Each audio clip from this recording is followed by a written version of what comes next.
How's it going, everybody? This is Jeff Lindor, founder of The Gentleman's Factory. So last year, I did a podcast series talking about my entrepreneurial journey. I'm super excited to do another one. But this one here, the theme is, do gentlemen still exist? See the shirt right here, right? I'm super honored to have my great friend, world-renowned journalist, worked on some of the biggest publications, and he's just getting started. My good brother, Brandon Nix, man. Oh man, thank you so much for joining me with this, man. Yeah, man. I'm glad to be here, man. Tell us a little bit more about yourself, man. Yeah, man. So I'm a freelance journalist. I write about music, particularly hip hop.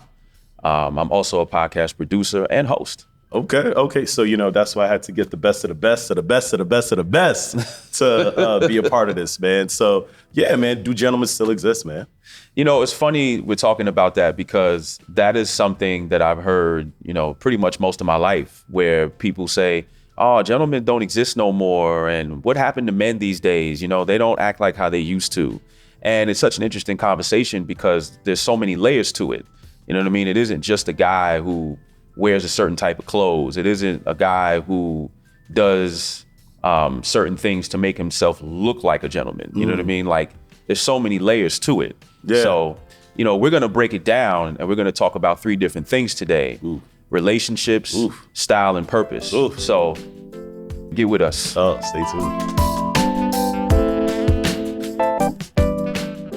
So Jeff, man, you hear this all the time. People say, oh, gentlemen don't exist no more and men have changed throughout the years. It's such an interesting conversation because in my opinion, I feel like gentlemen still exist, but it may look different, than it used to. And your mind, tell me, man, what do you define to be a gentleman?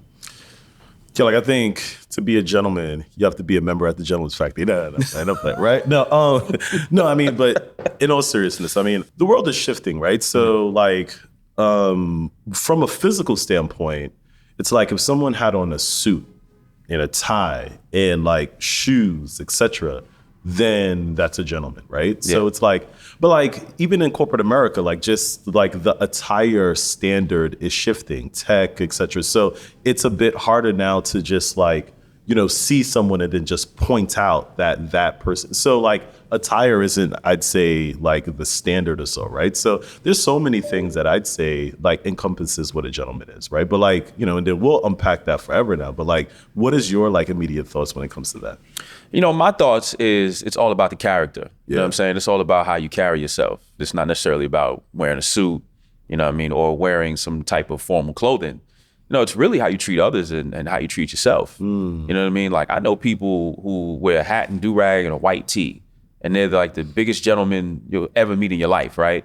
And then... but then let me counter that though, right? So it's if you wear a hat, do-rag, and a white tee at a cocktail event, right? You know what I'm saying? Yeah. Will that person still be considered a gentleman? You know what I'm saying? Yeah, probably from the visual aspect, no. You know what I'm saying? But I still feel in terms of character, it's not necessarily about what you wear. Now, what you're talking about is more so some sort of formal event or whatever. And again, people have this old school thinking of, oh, for you to be a gentleman, you have to wear a shirt and tie, or you got to wear a button up or a blazer or something. You know what I'm saying? Right.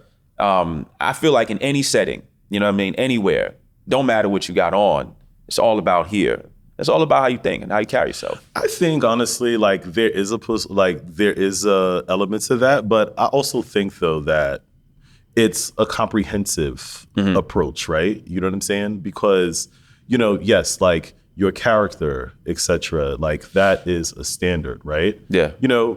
How you look is also a standard too, right? You know what I'm helps. saying? It definitely helps. Because someone told me this, right? So they said, how you look, and appearance is not everything, right? Yeah. But it's how you look, also, is a representation of how you think in a sense, right? So it's if I now am, wearing a t-shirt that's ripped and I'm going outside and then I'm going to a meeting, then, I think that's totally fine being in front of people with something that's just not as presentable as what the standard of that area is, right? Yeah. let me ask you, Mr. Journalist, right? Is that considered a gentleman? I mean, like, this is a bit controversial, right? I mean, like, I don't know. Having certain type of clothing, it does help, right? And it does make people feel comfortable around you, or make people feel like, okay, if he has on this type of clothing, he must be this type of person. Those things help.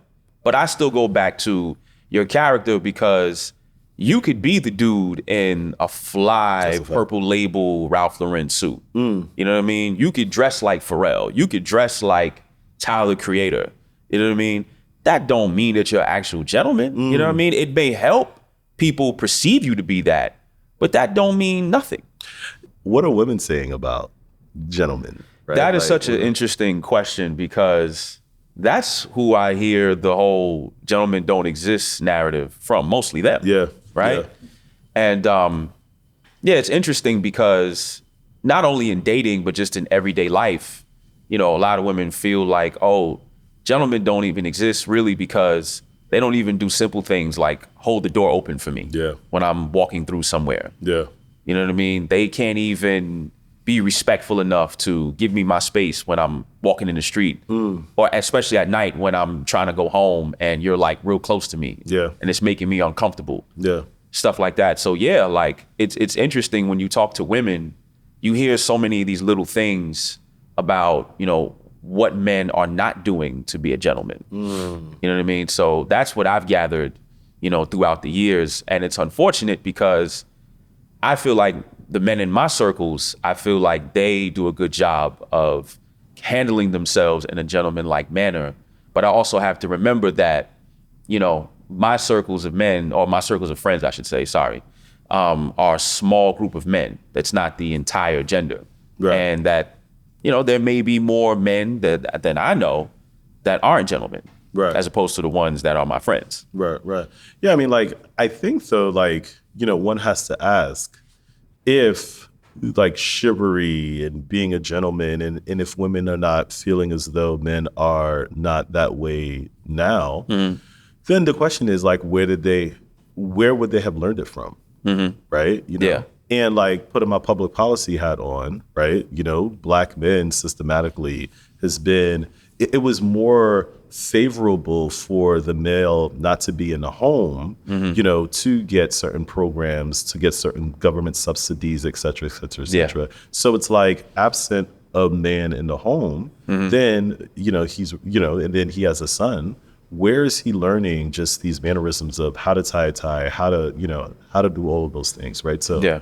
Yeah, it's interesting you say that, because, I grew up with a single mother. I didn't really grow up with my father. I mean, I had two older brothers, so, right. That helped. But, kids like me, you tend to gravitate towards the street. You know what I mean? Like, and, being in the street, you ain't gonna really learn too many gentlemanly things, right? So, it's a tough thing when you have kids, especially boys, who don't have certain male figures in their life. Yeah. And they're looking elsewhere for guidance. And then, like, what's interesting with me is, so I grew up with both parents, right? Yeah. And I'm Haitian, born in Haiti, came to America at the age of 3. So my father was in the household, he's still with us now, thank God. And I did learn a lot of elements. Like, I remember when I, first had my son, right? So when, I found out that we were pregnant, and I was young, like I was like 23, 24. Well, 23 when I first, like, when she was pregnant. And I went to my father, and my father said, the first thing that he told me, he was like, and I'm gonna say this in Creole, he said, "Mare senti-won," right? You know what I'm saying? And then what that means is, take your belt and, put it on tighter, right? You know what I mean? Yeah. It's just more of a symbolism of like, yo, like, be strong. You're a man, right? Like, you gotta, like, take responsibility. I think that's just West Indian parents in general. Right, totally. But it's like, because he told me that, at a critical time and pivotal time of my life, right? Now I'm about to have a son. I didn't know the gender of my child at that time.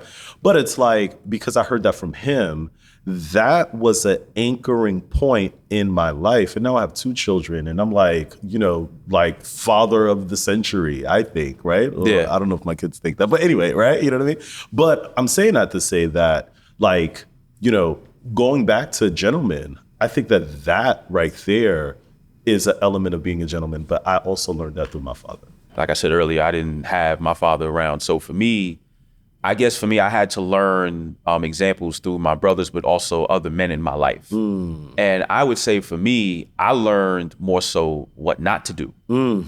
And having those examples helped me be able to, do better for myself and learn how to treat others the way they're supposed to. And also, treat myself with some damn respect. Right. You know what I'm saying? Right. Yeah. Everybody, I believe, wants a great quality of life, wants to be respected, wants to be loved, wants to be appreciated, wants to be cherished, right? So as I look at me, like I grew up in Coney Island, I grew up in the hood too, and I think some of those guys that I grew up with were gentlemen, but in the way that they perceived the world. Exactly. So, for example, right, I played basketball, and I played varsity basketball, a little brief stint in AAU, whatever. I was lazy in defense. I didn't have a basketball career at all, right? You know what I mean? How many points you scored a game? I mean, I don't even want to even share that, right? You know what I'm saying? But that's probably Googleable, you know what I'm saying? So it's worse than Skip Bayless, right? You know what I'm saying? Remember when Jalen Rose went on Skip Bayless? My numbers was worse than Skip Bayless, right? But anyway, I remember though, me growing up in the hood, and anytime that I like deviated away from like my basketball potential, the guys from the hood would then come to me and then say, hey man, young fella, you're not about that life. Don't do that. Go to the books, focus, do great, right? And I think that is an element of gentlemanlism. Right? You know what I'm saying? That's a great example right there. Yeah, you know what I'm saying? So going back to like breaking down the word gentleman, it's extremely complex, right? Yeah, a lot of layers. There's so many different layers to it. But I also think too, though, that it's like what you've been exposed to, how you view the world, what your vision and future is. And going back to like a systematic racial oppression, etc. If you strip a community of its resources, right? Particularly Black men. I worked in the law enforcement system on the policy side. Yeah. But if you strip a community of its resources, Black men specifically, right? Yeah. And ingrain in them that they're nothing, that they're barbaric, that they're this, that they're that, you know what I mean, etc. Right? And you're trying to shape their worldview to believe that this world is not theirs, right? Then, they'll operate from a place of deficiency because we're trying to do anything and everything to participate in a world that was not built for us, right? So I'm saying that to say, going back to gentlemanism, right? You know what I mean? Gentlemanism. I'm about to trademark that, right? Gentlemanism, right? You know what I'm saying? I think that people operate in life based on the level of information they've obtained.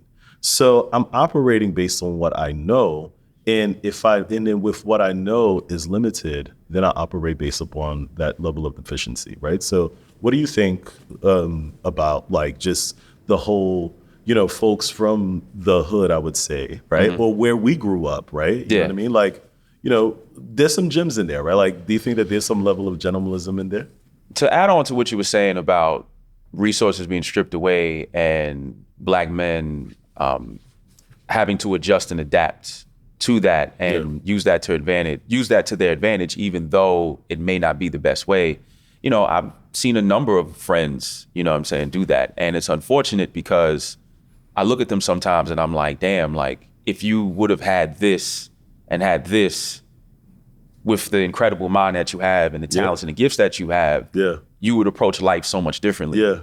But because resources are taken away from you and this is all you have, and when you look outside, all you see is, dudes who's hustling, or dudes who only play sports, or dudes who only do, the negative stuff, then that's what you gravitate towards. And it's unfortunate.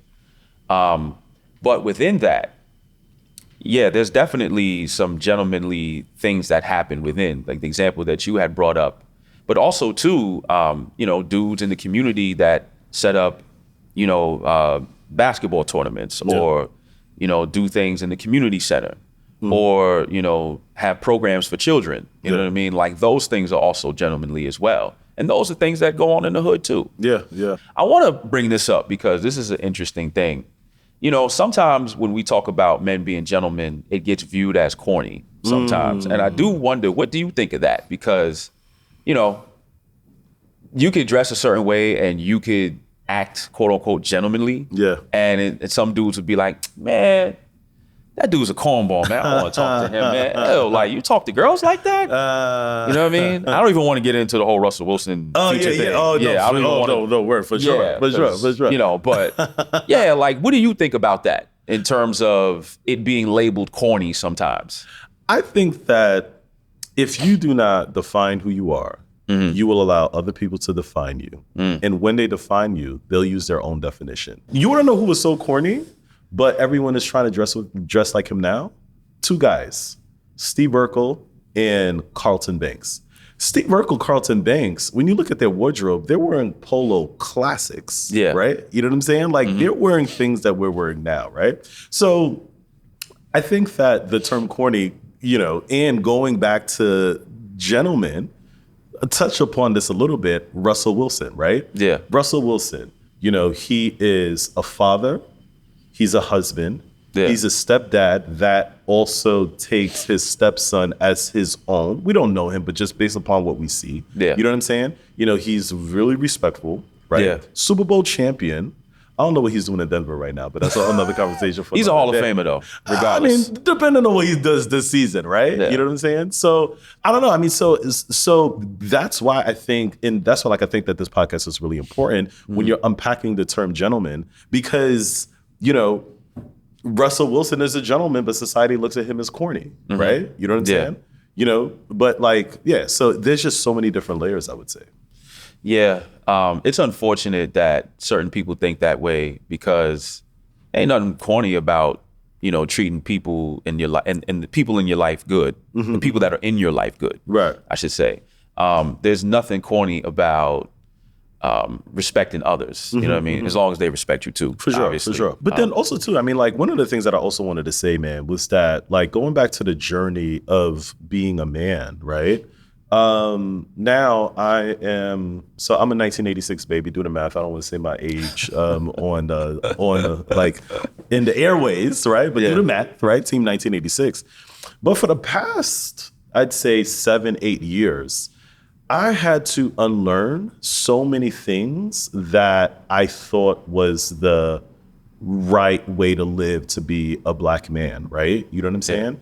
And then what I'd say, though, is therapy definitely helped me with unpacking all of these things. And I been through so much over these past 2 years, I would say. But it made me become a better gentleman, right?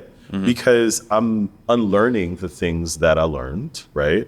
I'm doing the work, and I am really addressing things like the dark sides of my life, right? You see what I'm saying? But I mentioned that to say that I think being a gentleman is being a better person, and you got to be better than the day that you was before, right? And it's a forever training process, right? You were saying about things that you had to unpack. Tell me, what is it exactly that you had to unpack? Oh my God! Wait! Oh man! Cut the cameras! No, I'm playing. No, just so much. Being a dad at 23. Yeah. Right. Being a dad at 23 and being a dad at 24, and then me being a dad now at 37, I'm a completely different human. I'm a completely different person, right? And then some of the things that I was doing back in when I was 25, 26, 27, I was like, wait, I had all of that in me? I was that angry, or I was that, bitter or just trying to figure out, like, imagine trying to navigate life being a father of two, right? You see what I'm saying? When you're 25, 26, 27 years old. Yeah. So I think that, like, just the unpacking of that and was really important. And just me seeing how I am today as opposed to how I was 10 years ago is different. But I'm able to, you know, embrace this new version of me. But I think that everyone needs to embrace the new version of them if they continue to work on themselves, right? Yeah. What is it that you teach your kids? And before I get into that, how old are your kids, by the way? 12, about to be 13 for my son, and my daughter is 10. She just turned 10 in June. What do you teach your kids about what a gentleman is, and I guess particularly your son, how to be a gentleman? I want him to fully embrace his full personhood, right? Mm-hmm. I think that society, what it does, particularly the Black boys, is we overly discipline them, right? You know, to put them in a structure so that they could, you know, fall into this social order of society, right? You know? In which, I mean, everything needs order. Like, you can't be disorganized or you can't operate in disorderless. But I think that what I'm teaching my son is to fully embrace and love himself, the full personhood, the fullness of himself, right? Yeah. Because once he does that, then he's able to fully love others, right? You know what I'm saying? And when he was younger, I would always tell him, like, you're smart, you're handsome, God loves you, change the world. So I think, you know, what I've been teaching him is to really fully embrace who he is, so that he has an overflow of love so that he can pour out into the world, you know? And what about your daughter? Oh, my daughter. Oh, my God. Olivia. Oh, man. Like, with her, the same. You know what I'm saying? Really fully embracing who they are, loving and respecting themselves, loving and respecting their mom and myself, of course, loving and respecting humanity, and finding my job and their mom's job is to see where their purpose is and why were they born, and really putting the resources and the love there so that they could facilitate that into the world, because as they facilitate that into the world benefits it, you know? With your son, you know, have you seen, you know, people or the world kind of treat him a certain way because of his looks? Of course. And it's the most scariest thing. Yeah. It's scary. Like, he's 12, 5'10", right? And I remember we went to my house, and so we have a doorman, and then the doorman stopped him, right? Stopped my son. And it was a new doorman, right? Stopped my son, a Black doorman too. He was questioning him. He was like, what are you doing in this building? What are you? And it hurt me to my core. Yeah. Because I then said, wow, like, he's entering into that space now where he is going to be profiled based upon how he looks and who he is.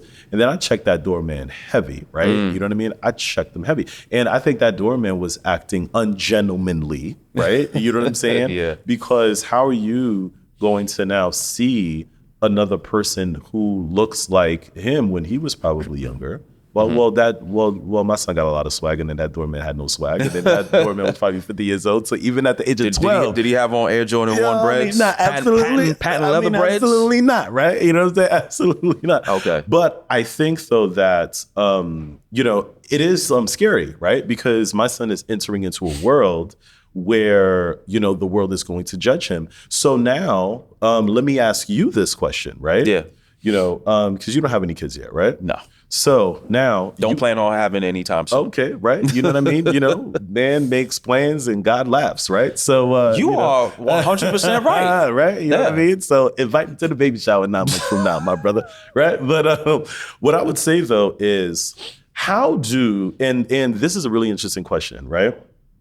You know how the world is today, right? Yeah. You now bring a son into the world. How do you raise your son to be a gentleman when you know that the world is evil? And the world's not going to treat him and he's a the gentleman. world is not going to treat him like a gentleman. Yeah. So how do you find that balance? I would expose my son to a bunch of different things. Expose them, of course, on the education side. Expose them to travel. You know, let's go to places in Africa, but let's also go to places in Europe. You know what I mean? Like, okay. So let me stop you right there, right? You know, Mr. Private Jet. So now, let's say if you know the guy who's the CEO. Right. Okay. But you know, so you're speaking very, you know, big money talk, right? But let's say if someone's, you know, is a bit more financially compromised, right? Or can't just jump on a plane. All right. How do you navigate that? Sorry to put you on the spot because I don't know the answer to that either, my good brother. Okay, all right. Education, read books, read various types of books.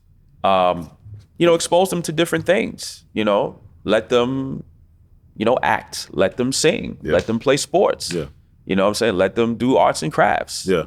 You know, let them, if they, you know, let them play lawyer for a day. Yeah. You know what I mean? Let them do a bunch of different things. And also, too, you know, bring them around different environments. You know, maybe, you know, in New York City, you know, it's a melting pot here. So bring them to Little Italy.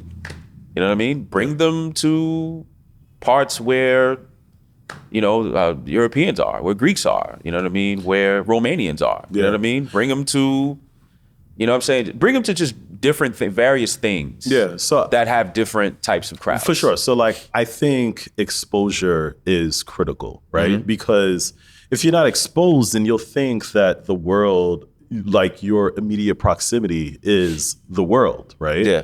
And yes, there's racism, there's prejudiceness, there is anger, there's hate, etc.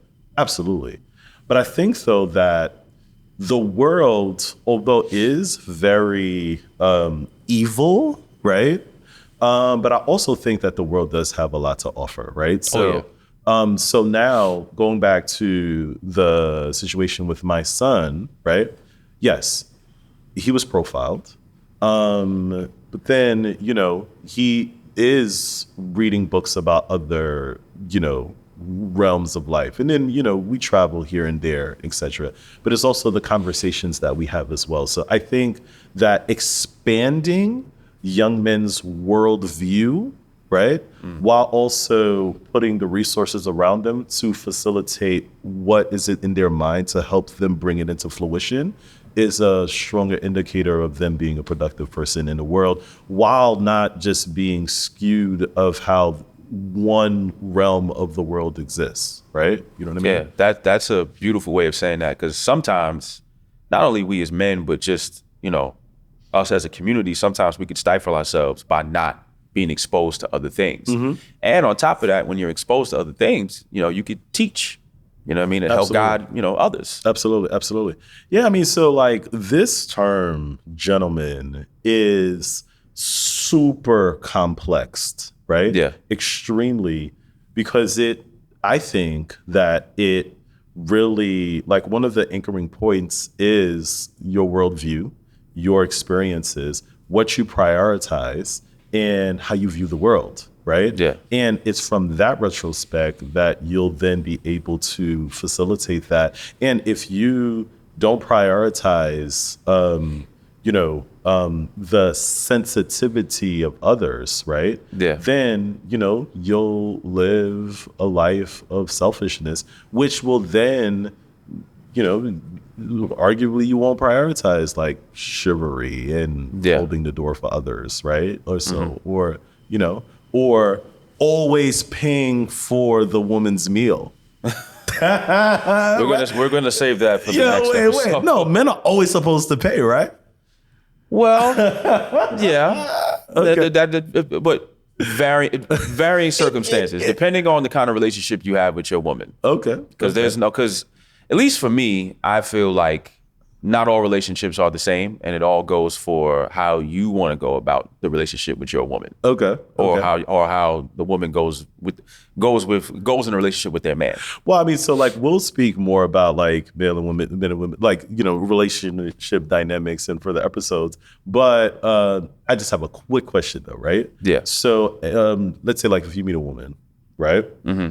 And you go on 4 dates, right? And then you pay for all 4 dates. Yeah. When, like, you know, do you continue pay? Like, what's that dynamic? Like, you know what I'm saying? Like, when do you stop paying, or when do you have that conversation, or do you just continue to pay? Like, is it is it in perpetuity? Like, how does that?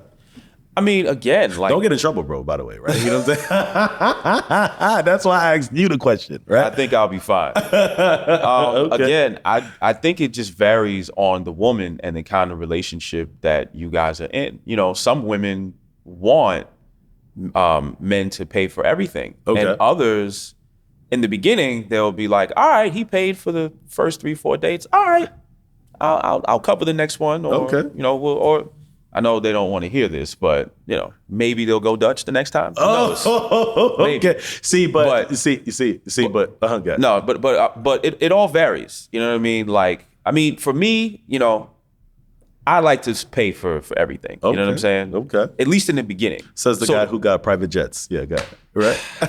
So here's what Mr. I say. CEO. Mr. CEO over here, man. It's just on LinkedIn, right? But for me, it's all about the woman and, you know, the kind of relationship you guys want. You know what I mean? Well, so here's what I would say, right? So, you know, I definitely want to cut your mic off now because I don't want you to get in trouble, right? You know what I'm saying? That's number one. And then number two, man, I think that this word gentleman is extremely complex, right? You know, in episode 1, you know, we joked around and we talk about some serious topics, etc. But I think that it's really important to, talk about this a lot more because I do believe that gentlemen still exist, right? It just is probably being reshaped on how we thought that it was before, right? Whereas, you know, it was the suit and the tie and the this and the that. The world is changing. Our priority levels are shifting. And like, we're looking forward to unpacking that, man. Episode 1 is pretty much wrapped up, bro. Yeah, man. You know what I'm saying? Make sure you like, subscribe, you share. It's really important that, we have this conversation. Gentlemen still exists. We're right here and we're just getting started. Thank you all. Let's continue to build. Let's change the world. Brandon, you the man, bro. Says the CEO. Let's do it, man. Let's do it. Peace.